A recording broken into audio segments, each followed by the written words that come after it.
नमस्कार, welcome to फिल्मी Shankar channel. आज सादर करत आहे एजे व लीलाचा बर्फात रोमॅन्टिक जाणून घेऊया। नवरीमध्ये हिटलर या मालिकेत सध्या एजे आणि लीलाचं प्रेम बहरत असल्याचा एपिसोड सुरू आहे। एजेला लीलाच्या सर्व इच्छा पूर्ण करायच्या असतात। आपल्या बायकोची प्रत्येक इच्छा कशी पूर्ण होईल याची विशेष काळजी घ्यायची असं एजेने ठरवलं असतं। लीलाला एजेकडून एकदम फिल्मी स्टाईल प्रपोज हवं असतं। आपल्या नवऱ्याने एकदम हटके प्रपोज करावा अशी लीलाची इच्छा असते। ट्रेनच्या डब्यात चढून प्रपोज करावं असं लीलाचं म्हणणं आहे।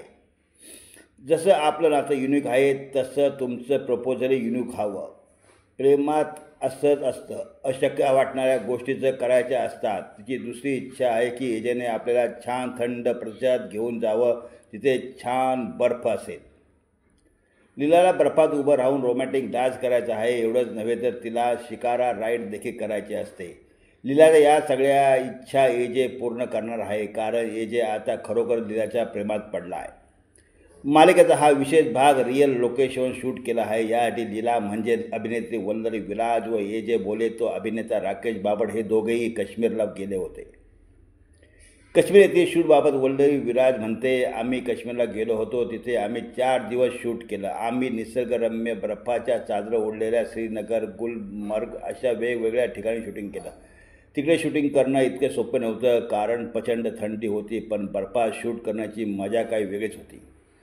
आम्ही गुलमर्गला बर्फात प्रपोजल सीन शूट केला। गुलमर्गमध्ये बर्फात साडी नेसून एक गाणं शूट देखील शूट केलं। बर्फात साडी नेसून शूट करणं हा माझ्यासाठी एक मोठा टास्क होता। मला साडीत खूप थंडी वाजत होती, मी पूर्ण वेळ कुडकुडत होती। जसा सीन कट होत होता मला आमचं युनिट लगेच जॅकेट आणून देत होतं। आम्ही दल लेकला शिकारामध्ये बसून सुद्धा शूट केलं, तो सुद्धा एक छान अनुभव होता। हे सगळं स्क्रीनवर बघताना प्रेक्षकांना एक वेगळाच अनुभव मिळणार आहे। काश्मीरला शूट करण्याचा हा अनुभव सदैव माझ्या स्मरणात राहील असं वल्लरीने सांगितले। नवरीमध्ये हिटलर ही मालिका झी मराठी वाहिनीवर दररोज रात्री 10 वाजता प्रसारित होत आहे।